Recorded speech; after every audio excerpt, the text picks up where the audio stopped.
Bonjour Stéphanie, tu es la fondatrice et CEO de Kilogramme. Bonjour Julien, tu représentes quant à toi Ouni en tant que président du CA. Nous sommes vraiment très heureux de vous recevoir. Bonjour.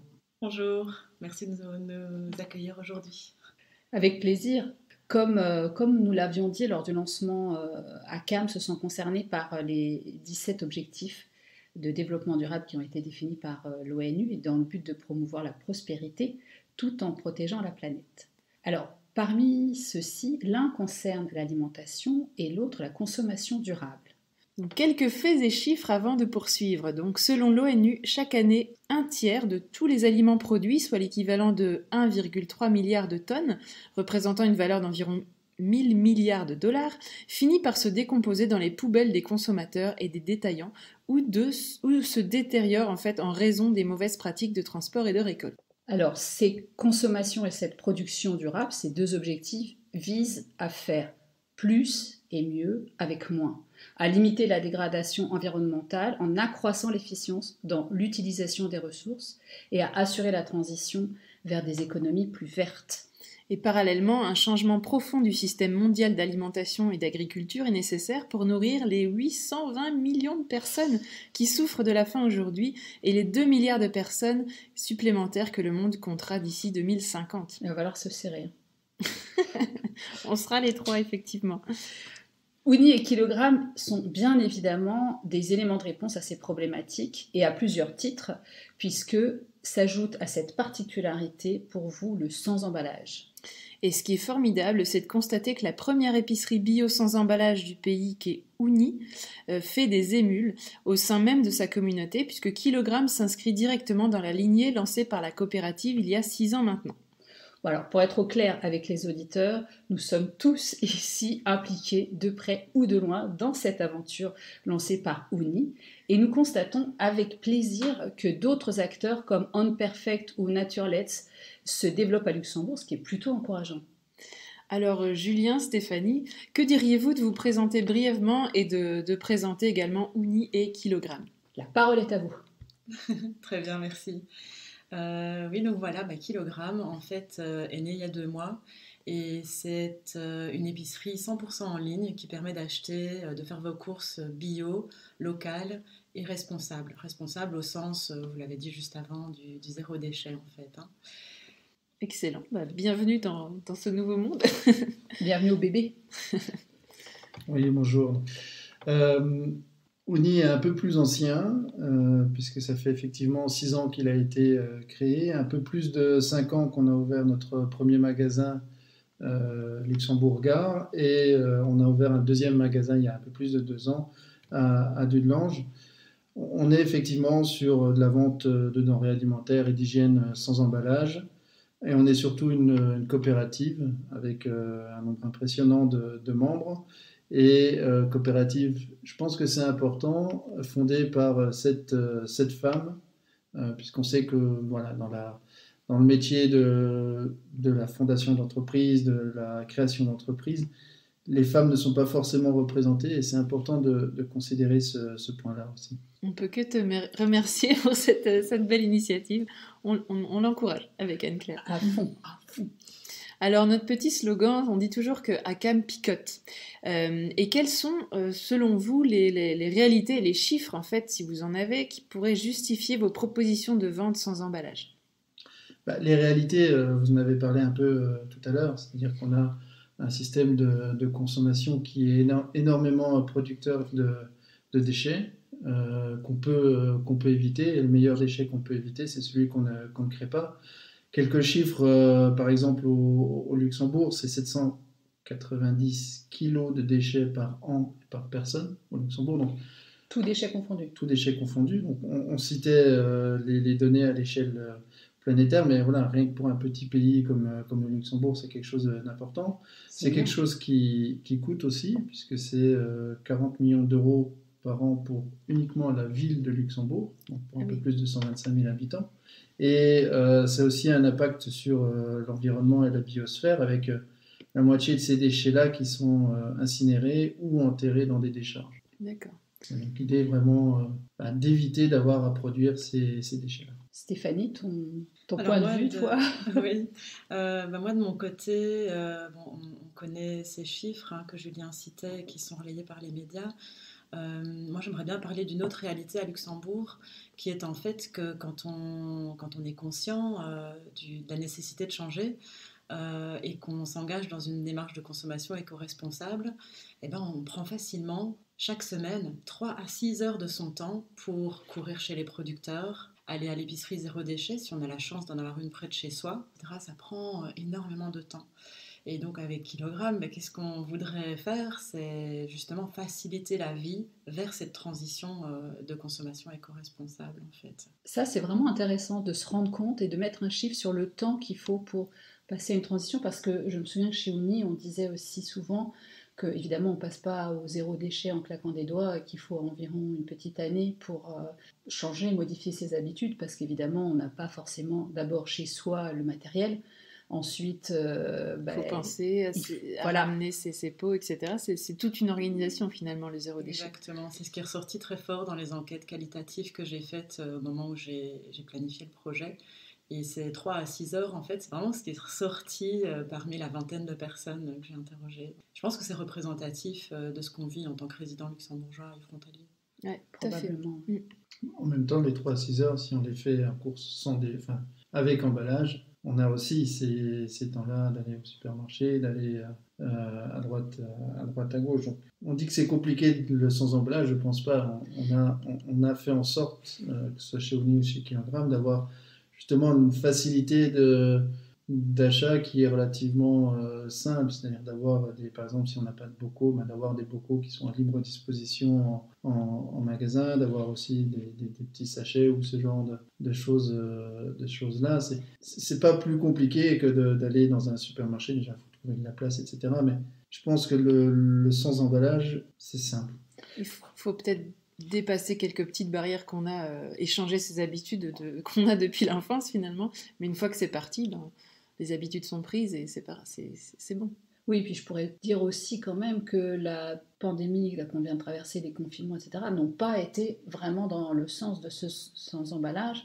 Donc on a fait un peu quand même marche arrière. Et j'entends parfaitement et je suis d'accord pour dire que c'est entre guillemets simple, mais c'est le changement d'habitude. C'est toujours ça la problématique. Ouais. Et les gens voudraient le faire d'un coup, ce qui n'est pas possible, comme n'importe quel autre changement d'habitude. Et c'est petit pas par petit pas qu'on va arriver vers ce type de consommation plus responsable. Mais c'est important quand même d'accompagner cette transition.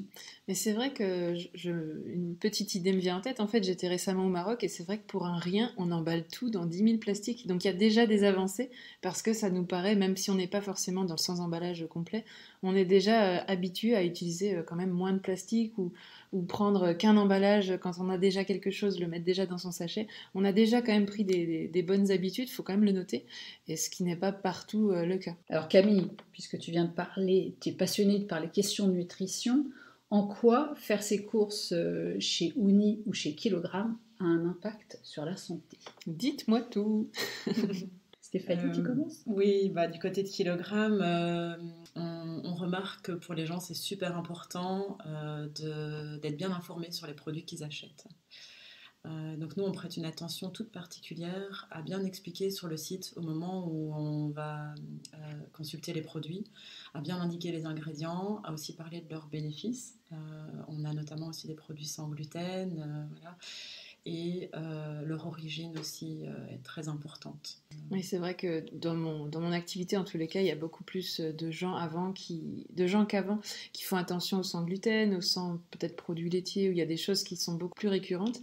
Et c'est très très important de savoir bien la composition de l'étiquette, de savoir vraiment ce qu'il y a dans le produit, pour pouvoir s'assurer de prendre des bons produits. Oui, tout à fait.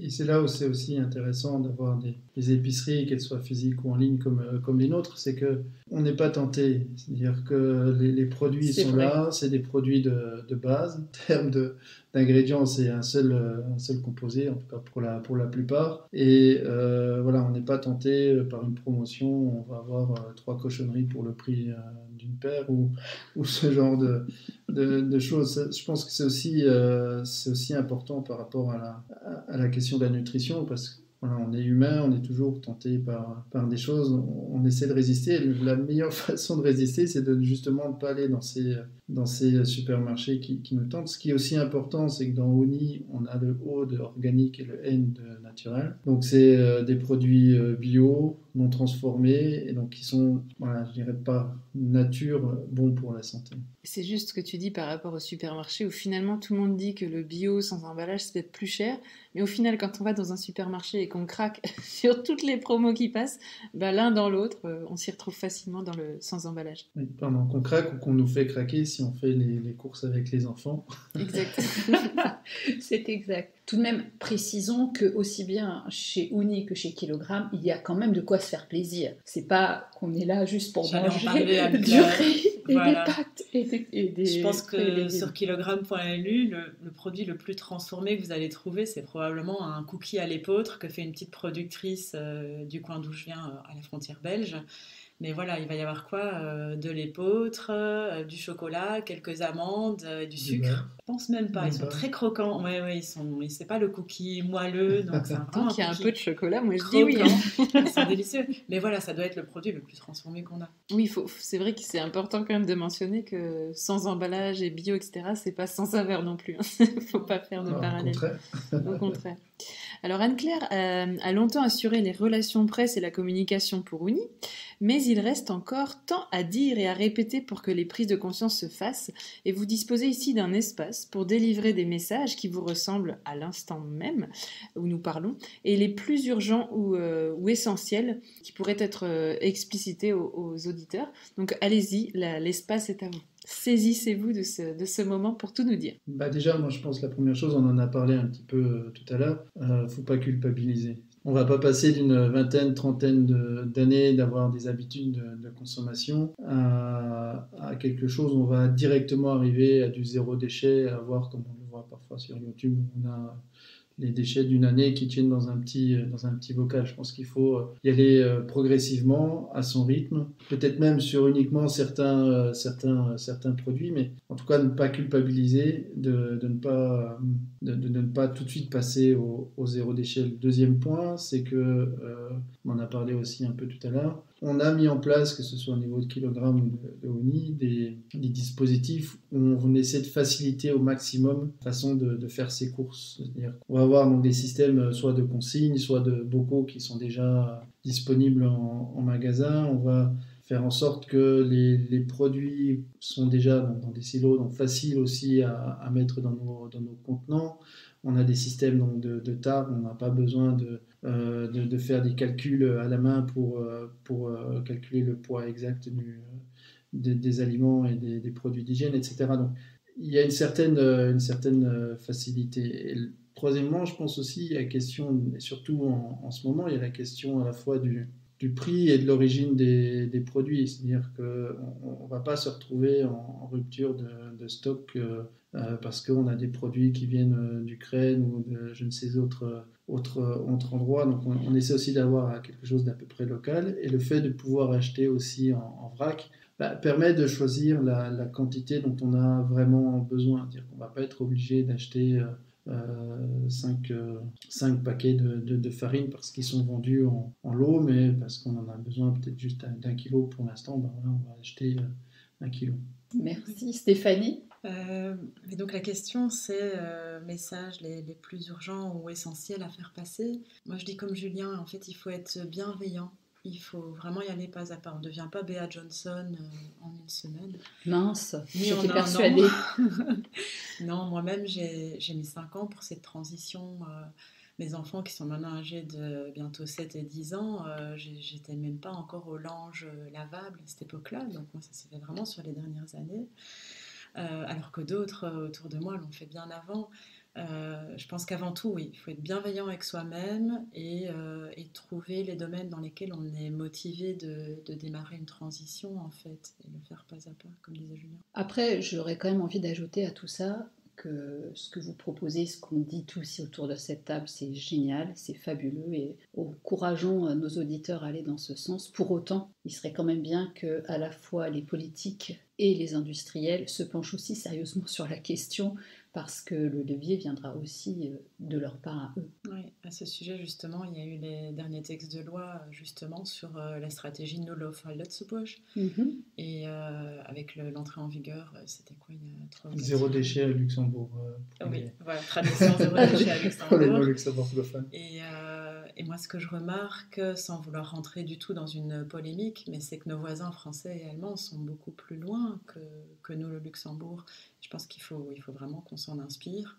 Notamment, moi, j'ai pas mal regardé ce qui se faisait côté France, avec le décret VRAC, etc. Je pense vraiment qu'on a à apprendre de ces grands voisins-là. Surtout qu'en étant petit, on peut imaginer, supposer et espérer surtout que ça aille encore plus vite et que ça puisse se faire. Mais ceci dit, Luxembourg a cette capacité parfois à enclencher des choses, des processus de manière très efficace et rapide. Mais Julien, je vois que tu émets un petit doute.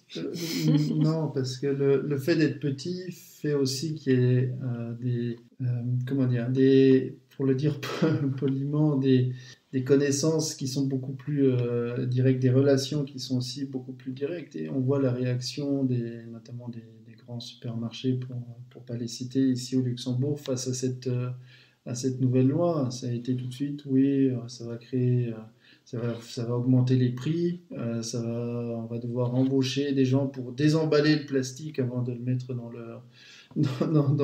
les rayons, alors qu'il suffit simplement de l'acheter pas emballé dans du plastique. Donc, on voit que même avec une loi qui n'est pas non plus révolutionnaire, n'est pas non plus radicale de ce point de vue-là, il y a encore des réticences qui sont exprimées par les grandes surfaces. Mais c'est pas nouveau, on l'a vu par exemple aussi avec les sacs en plastique. Il a fallu des dizaines et des dizaines d'années, il a fallu une interdiction stricte, parce que malgré les alternatives type sac valeur luxe et compagnie, les supermarchés continuaient encore à distribuer des sacs en plastique. Merci Julien, tu me permets d'introduire facilement ma prochaine question qui était, est-ce que vous avez identifié des pratiques zéro déchet dans d'autres pays ou régions proches qui pourraient être répliquées ou implémentées au Luxembourg? Stéphanie, tu parlais de nos voisins français avec le réseau VRAC.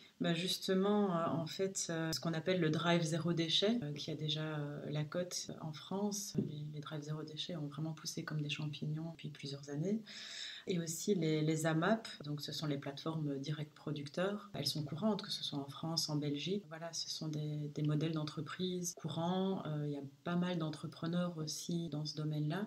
À Luxembourg, ils sont encore peu nombreux. Kilogramme, je pense que vous l'avez compris, c'est la fusion entre le drive zéro déchet et la plateforme producteur. On prend nos grosses caisses de 28 litres et on va chercher des pâtes chez le producteur local, des biscuits dont je parlais tout à l'heure.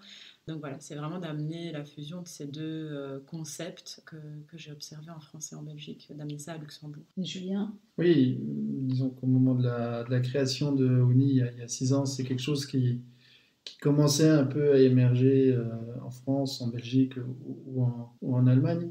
Ce qu'on a constaté en regardant un peu sur ces derniers mois, c'est qu'on a, pour la première année, notamment en France, on a une perte de croissance, notamment du nombre de magasins. Donc, c'est-à-dire que, alors est-ce que c'est la crise Covid ou pour d'autres raisons, le nombre de magasins a eu tendance à diminuer en France. Et je pense que c'est vraiment pas gagné quand on regarde par rapport à nos chiffres d'affaires, par rapport à ce que ferait un grand supermarché. On reste encore vraiment, vraiment ridicule. Et il y a vraiment un besoin de faire en sorte que les gens changent leurs habitudes, changent leur mode de consommation, que ce soit pour l'alimentaire ou pour d'autres produits comme l'hygiène, et fassent vraiment cette transition, parce qu'on va arriver de toute façon à un moment où il faudra le faire. On le voit bien avec avec les conséquences de la crise en Ukraine, où on a voilà, des pénuries sur l'huile de tournesol, des pénuries sur certains produits transformés,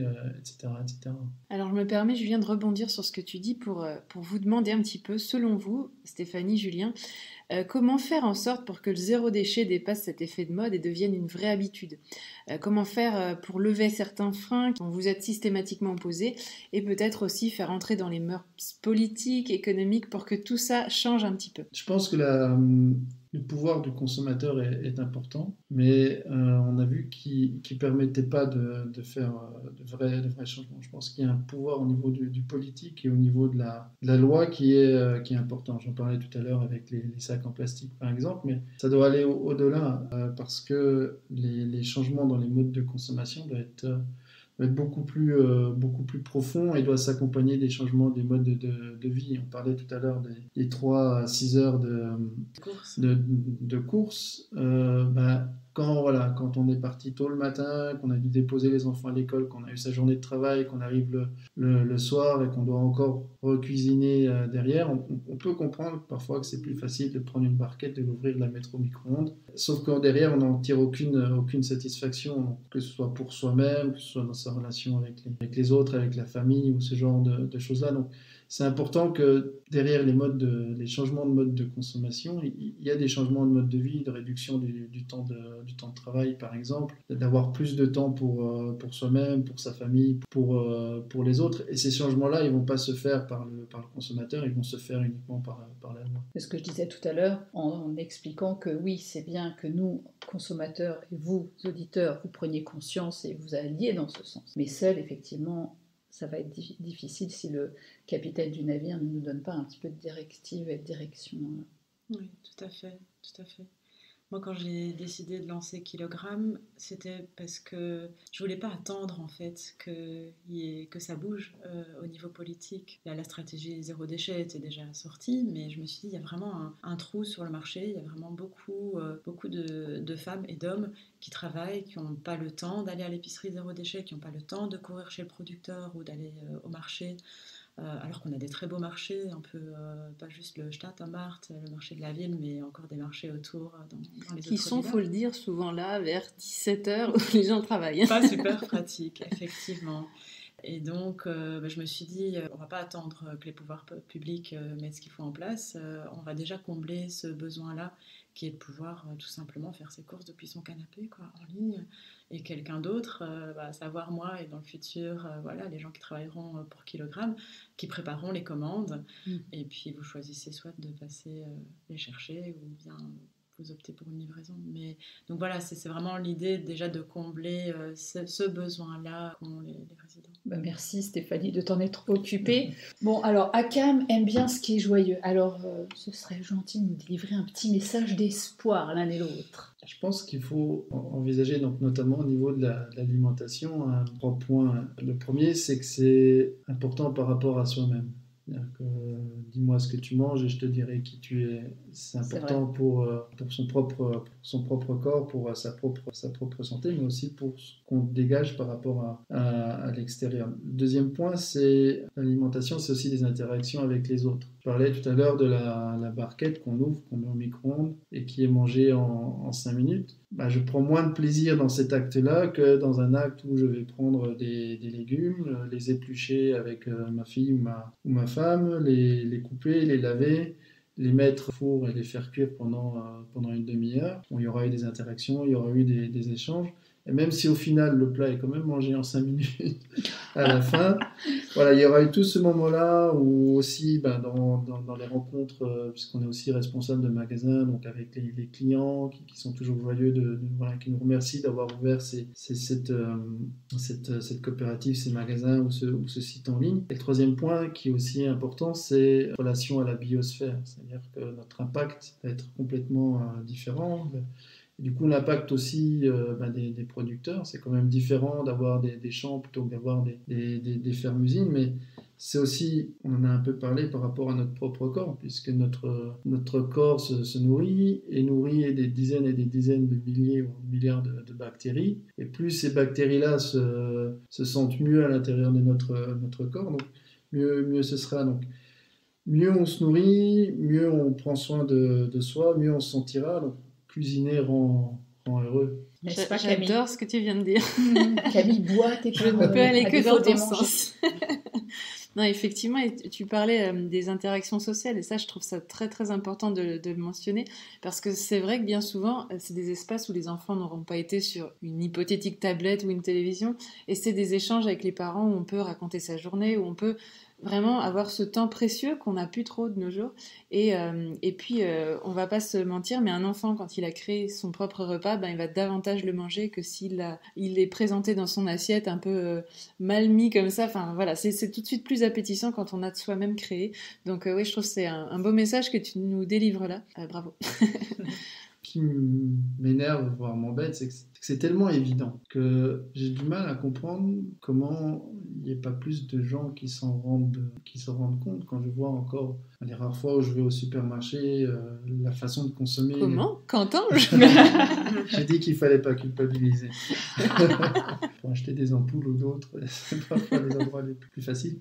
Mais voilà, j'ai du mal encore à comprendre comment les gens n'ont pas fait cette démarche-là, parce qu'elle est tellement évidente, tellement saine par rapport à consommer soit des lasagnes au cheval, ou on l'a encore vu encore récemment avec les scandales Buitoni et Ferrero et compagnie. Comment il n'y a pas encore eu cette prise de conscience-là? Et c'est pas les derniers, enfin c'est pas les premiers non plus. Donc pourquoi il n'y a pas eu encore cette prise de conscience qui fait et qui amène les gens à changer leur mode de consommation? Mais comme tu dis également, ce manque de temps crucial en fait de nos sociétés où tout le monde travaille quand on finit très tard, que les courses sont pas forcément faites, la solution de facilité, c'est aussi ça. Qu'on est loin aussi de son lieu de travail, qu'on court dans tous les sens, et aussi qu'on nous vante les mérites de ces produits-là, parce que objectivement, le marketing fait bien son job. Voilà, et puis après on nous envoie des Nutri-Score qui sont supposés apaiser notre conscience, on nous met des beaux emballages qui nous disent mais regardez c'est merveilleux, c'est bio, voilà c'est bio, et je vous mets du blé complet. Je ne vous dis pas d'où il vient ni comment il est arrivé là, mais enfin, donc objectivement, il y a aussi toute un marketing et puis un habillage qui attire le chaland. Stéphanie? Clairement. Moi, ce qui m'attire plus, c'est pas ça. C'est plutôt. Nous non plus, mais. C'est plutôt toutes les rencontres. Le client ne le voit pas forcément sur notre site, mais toutes les rencontres que nous on fait avec les producteurs, parce qu'on les voit toutes les semaines. En faisant notre approvisionnement, on rencontre des familles formidables, parce qu'on travaille quasi exclusivement avec des petits producteurs quand on est sur notre rayon de produits locaux sur 50 km.